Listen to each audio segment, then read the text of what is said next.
Friends, आज की इस वीडियो में हम लोग जानेंगे बिहार गृह रक्षक यानी कि बिहार होम गार्ड का ऑनलाइन एप्लीकेशन फॉर्म आप लोग किस प्रकार से अप्लाई कर सकते हो। ऑफिशियल वेबसाइट का लिंक आपको वीडियो के डिस्क्रिप्शन में मिल जाएगा एंड जैसे ही आप लोग लिंक पर क्लिक करोगे आप लोग बिहार गवर्नमेंट का ऑफिशियल वेबसाइट पर विजिट करोगे, जहाँ से आपको एप्लीकेशन फॉर्म फिलअप करना है। वहाँ पर आने के बाद कुछ इस प्रकार का इंटरफेस दिखाई देगा। सबसे पहले यहाँ पर लॉगिन का इंटरफेस आएगा, लेकिन लॉगिन से पहले आपको अपना एक यूज़र आईडी क्रिएट करना होगा यानी कि रजिस्ट्रेशन करना होगा। इसके लिए नीचे आओगे, स्वाइप करके सबसे नीचे आओगे तो इधर आपको एक अप्लाई का बटन दिखाई देगा, for new application form apply. इस पर सिंपली आपको क्लिक करना है। क्लिक करने के बाद आपके सामने रजिस्ट्रेशन फॉर्म ओपन हो जाएगा, जहाँ पर 3 स्टेप्स में आपको रजिस्ट्रेशन करना है। यहाँ पर सबसे पहले कुछ बेसिक डिटेल्स आपसे मांगी जाएंगी, जैसे यहाँ पर सबसे पहले आपको अपना नाम फिलअप करना है। फिर यहाँ पर आपको अपने फादर या फिर कोई अगर फीमेल कैंडिडेट है एंड मैरिड है तो उस केस में उनके हस्बैंड का नाम। फिर यहाँ पर आपको अपने मदर का नाम फिलअप करना है एंड नीचे आओगे तो यहाँ पर अस्थाई पता पूछ रहा है यानी कि परमानेंट एड्रेस पूछ रहा है। इसमें सबसे पहले डिस्ट्रिक्ट आपका पूछ रहा है। जैसा कि आपको पता है जो फॉर्म है वो सिर्फ बिहार के जो डोमिसाइल यानी कि जो बिहार के निवासी हैं वही लोग फिलअप कर सकते हैं, अदर स्टेट का कोई अप्लाई नहीं कर सकता है। तो यहाँ पर आपको अपना डिस्ट्रिक्ट सिलेक्ट करना है कि बिहार के किस डिस्ट्रिक्ट से आप लोग बिलोंग करते हो। तो चलिए मैं यहाँ पर डिस्ट्रिक्ट सिलेक्ट कर लेता हूँ। डिस्ट्रिक्ट सिलेक्ट करने के बाद यहाँ पर प्रखंड पूछ रहा है यानी कि एक तरह से तहसील भी बोल सकते हो। तो यहाँ पर अपना आपको ये चूज कर लेना है। जैसे चलिए मैंने चूज कर लिया। फिर यहाँ पर आपको अपना पोस्ट ऑफिस यहाँ पर पोस्ट ऑफिस का नाम लिखना है, जहाँ पर भी आपका पोस्ट ऑफिस है। फिर यहाँ पर पुलिस स्टेशन यानी कि थाना, यहाँ पर थाना का नाम पूछ रहा है। नीचे आओगे तो यहाँ पर नगर ग्राम नगर निकाय, तो यहाँ पर इंग्लिश में इसको बोल सकते हो। उसका नीचे आओगे तो यहाँ पर आपको अपना एड्रेस फिलअप करना होगा। जो भी आपका एड्रेस है पूरा यहाँ पर डिस्क्राइब करके यहाँ पर अच्छे से लिखोगे, जैसे उसमें आपका रूम नंबर, हाउस नंबर जो भी है वो आ जाएगा एंड आगे जो भी गांव या शहर का नाम है उसको अच्छे से डिस्क्राइब करके लिख दोगे। नीचे आओगे तो यहाँ पर आपको अपना डेट ऑफ बर्थ फिलअप करना है। इसके लिए यहाँ पर क्लिक करोगे तो आपके सामने कैलेंडर ओपन होगा। कैलेंडर में सबसे पहले ऊपर यहाँ पर आपको ईयर सेलेक्ट करना होगा। ऊपर क्लिक करोगे तो यहाँ पर ईयर देख सकते हो, इस तरह से आएगा सिलेक्ट करने के लिए। तो जो भी आपका ईयर ऑफ बर्थ है उसको सिलेक्ट करोगे। फिर यहाँ पर मंथ, यहाँ पर देख सकते हो लेफ्ट राइट स्वाइप करके अपना मंथ सेलेक्ट करोगे एंड डेट सेलेक्ट करोगे। नीचे आओगे तो फिर यहाँ पर आपको अपना जेंडर बताना है। हिंदी में देख सकते हो यहाँ पर पुरुष मेल हो तो यहाँ पर पुरुष सेलेक्ट करना है, यदि कोई फीमेल है तो यहाँ पर महिला सेलेक्ट करना है। उसके बाद यहाँ पर जाति पूछ रहा है, तो जो भी आपका कैटेगरी है उसके अकॉर्डिंग आपको चूज़ कर लेना है। यदि आप लोग जनरल से आते हो तो सामान्य चूज करोगे। फिर यहाँ पर EWS यानी इकोनॉमिकली वीकर सेक्शन, हिंदी में आर्थिक रूप से कमजोर वर्ग। फिर यहाँ पर OBC के लिए पिछड़ा वर्ग एंड अति पिछड़ा वर्ग है, क्योंकि OBC में 2 होता है, एक क्रीमी लेयर एक नॉन क्रीमी लेयर। तो जो भी आपके लिए एप्लीकेबल है वो सिलेक्ट करोगे। फिर यहाँ पर अनुसूचित एंड अनुसूचित जनजाति। नीचे आओगे तो यहाँ पर कुछ और डिटेल्स मांगा गया है, इसको आप लोग पढ़ लेना है एंड अपने अकॉर्डिंग हाँ या ना कर देना। फिर यहाँ पर शैक्षणिक योग्यता पूछ रहा है, तो आपके पास इंटरमीडिएट या फिर ग्रेजुएशन या फिर स्नातकोत्तर, यहाँ पर इंटरमीडिएट हो गया है एंड उसके बाद यहाँ पर ग्रेजुएशन हो गया एंड यहाँ पर पोस्ट ग्रेजुएट हो गया। तो जो भी आपका क्वालिफिकेशन है उसके अकॉर्डिंग यहाँ पर सिलेक्ट कर लेना। फिर यहाँ पर आपको अपना मोबाइल नंबर फिलअप करना है, नीचे अपना ईमेल आईडी फिलअप करना है एंड उसके बाद यहाँ पर नीचे पूछ रहा है कि आपके विरुद्ध कोई आपराधिक मुकदमा दर्ज है। यदि हाँ तो यस करोगे, नहीं तो फिर इसको नो ही रहने देना है। नीचे आओगे तो यहाँ पर आपको पहचान चिन्ह बताना है यानी कि आइडेंटिफिकेशन मार्क बताना है। तो कोई भी आइडेंटिफिकेशन मार्क यदि आपके बॉडी पे है जो कि विजिबल है यानी कि कोई सेकेंड पर्सन उसको इजीली दे सकता है, उससे आपको प्रॉब्लम नहीं हो सकती है, तो वो आइडेंटिफिकेशन मार्क यहाँ पर आपको फिलअप करना है। फिर नीचे आओगे तो यहाँ पर दूसरा एक आइडेंटिफिकेशन मार्क फिलअप करना है। यदि आपके पास आइडेंटिफिकेशन मार्क है तो फिलअप कर सकते हो, नहीं है तो यहाँ पर सिंपली नॉट अवेलेबल लिख के एंड नीचे यहाँ पर 2 ऑप्शन आ रहा है बैक एंड कंटिन्यू का, तो आपको कंटिन्यू पे क्लिक कर देना है।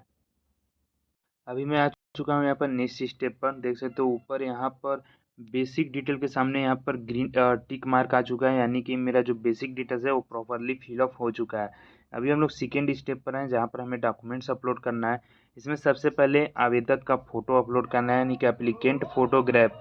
फोटोग्राफ यहाँ पर बताया गया 0 से 100 KB के बीच में अपलोड करना है, JPG फॉर्मेट में अपलोड करना है। अपलोड करने के लिए सिंपली यहाँ पर चूज फाइल पर क्लिक करोगे एंड आपके सिस्टम में या फिर मोबाइल में जहाँ पर भी फ़ोटो रखा हुआ है वहाँ से सिलेक्ट कर लोगे। नीचे आने के बाद यहाँ पर आपको अपना हस्ताक्षर अपलोड करना है यानी सिग्नेचर। सिग्नेचर आपको 2 लैंग्वेज में अपलोड करना है, इंग्लिश में एंड हिंदी में। तो यानी अपना सिग्नेचर आप लोग इंग्लिश में भी करोगे एंड हिंदी में, उसको स्कैन करोगे एंड ऊपर यहाँ पर आपको इंग्लिश वाला फॉर्मेट अपलोड करना है एंड नीचे यहाँ पर हिंदी सिग्नेचर अपलोड करना है। इसका साइज़ 0 से 50 KB के बीच में होना चाहिए एंड जो फॉर्मेट होगा वो JPG होगा। नीचे आने के बाद यहाँ पर कुछ डॉक्यूमेंट अपलोड करना है, जिसमें आपको अपना डोमिसाइल सर्टिफिकेट यानी कि निवास प्रमाण पत्र अपलोड करना है। PDF फाइल में अपलोड करना है मैक्सिमम 200 KB तक। उसके बाद यहाँ पर मैट्रिक या फिर समकक्ष प्रमाण पत्र यानी कि आपको क्लास 10th का या फिर उसकी इक्विवेलेंट जो भी आपके पास सर्टिफिकेट है उसको अपलोड करोगे PDF फाइल में।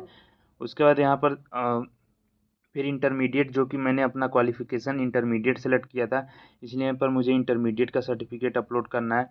एंड देख सकते हो पहले क्या है, इंटरमीडिएट का सर्टिफिकेट अलग आता था एंड जो मार्कशीट था वो अलग आता था।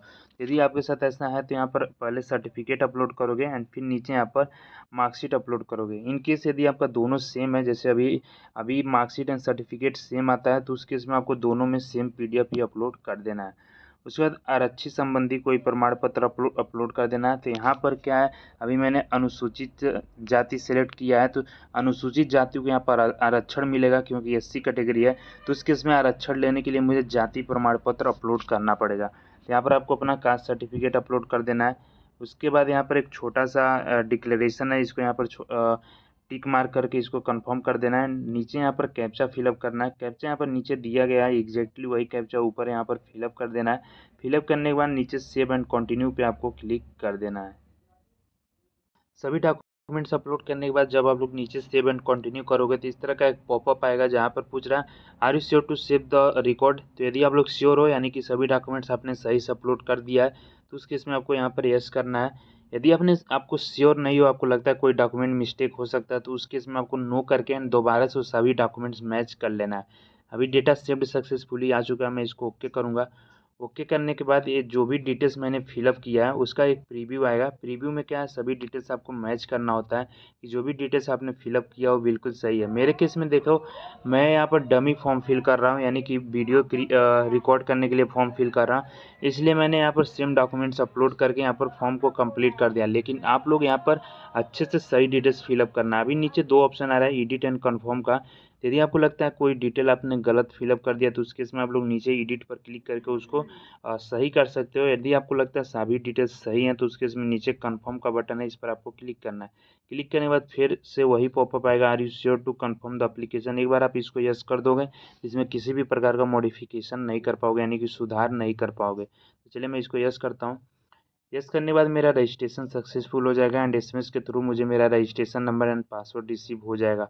उसके साथ अभी देख सकते हो यहाँ पर एक OTP आया है, तो एक सेकेंड, OTP यहाँ पर एंटर कर देना। जो भी आपका मोबाइल नंबर है, जो मोबाइल नंबर आप फॉर्म फिलअप करते समय आपने दिया है उसी पर OTP भेजा जाएगा। तो OTP आपको यहाँ पर एंटर कर देना है। जैसे मैं लाइव यहाँ पर जल्दी से OTP एंटर कर देता हूँ एंड उसके बाद वेरीफाई पर क्लिक करना है। OTP verified successfully. अभी नीचे आता हूँ, फिर यहाँ पर कन्फर्म करता हूँ। कंफर्म करने के बाद थोड़ा सा प्रोसेसिंग होगा क्योंकि वेबसाइट स्लो चल रहा है। एंड देख सकते हो मेरा रजिस्ट्रेशन हो चुका है। यहाँ पर मेरा डिटेल्स आ गया पूरा, जैसे आवेदक का नाम एंड नीचे यहाँ पर एक रेफरेंस ID भी क्रिएट हो चुका है। अभी मुझे 100 रुपये का पेमेंट करना होगा। यहाँ पर पेमेंट करने के लिए नीचे यहाँ पर मेक ए पेमेंट का बटन आ रहा है, इस पर क्लिक करना है। क्लिक करने के बाद मेरे सामने पेमेंट इंटरफेस ओपन हो जाएगा जहाँ पर पेमेंट गेटवे हमको चूज करना होगा एंड उसके बाद 100 रुपये का पेमेंट करना होगा। एक बार मेरा पेमेंट सक्सेसफुल हो जाता है तो मेरा फॉर्म फाइनल सबमिट हो जाएगा। तो वेट करते हैं। देख सकते हैं पेमेंट गेटवे ओपन हो चुका है। यहाँ पर पेमेंट करने के मल्टीपल ऑप्शंस है, जैसे आप लोग कार्ड से पेमेंट कर सकते हो, UPI से कर सकते हो या फिर इंटरनेट बैंकिंग से कर सकते हो। मैं प्रीफर करूँगा आप लोग UPI से पेमेंट करो, उससे क्या है पेमेंट आपका जल्दी होगा एंड इसमें पेमेंट फेल होने का भी चांसेस कम होने वाला है। तो यहाँ पर पे थ्रू UPI पर आपको क्लिक करना है। क्लिक करने के बाद यहाँ पर आपको अपना UPI ID एंटर करना है। UPI ID आपके पास जो भी UPI ऐप है उसमें आपको अपना UPI ID मिल जाएगा। वहाँ से UPI ID यहाँ पर एंटर करोगे। एंटर करने के बाद वेरीफाई पर क्लिक करोगे।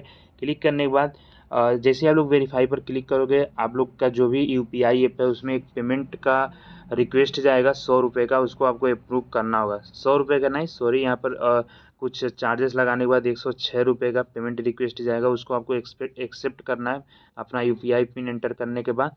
एंड एक बार आप पेमेंट अप्रूव कर देते हो तो आपका फॉर्म फाइनल सबमिट हो जाएगा एंड उसका जो प्रिंट है आप लोग यहीं से रिसीव कर पाओगे। इस तरह से पूरा फॉर्म फिलअप कर सकते हो। यदि आपको फॉर्म भरने में कहीं पर भी कुछ प्रॉब्लम आती है तो नीचे कमेंट करके पूछ सकते हो, टाइम स्टैम्प के साथ मैं उसका रिप्लाई कर दूंगा।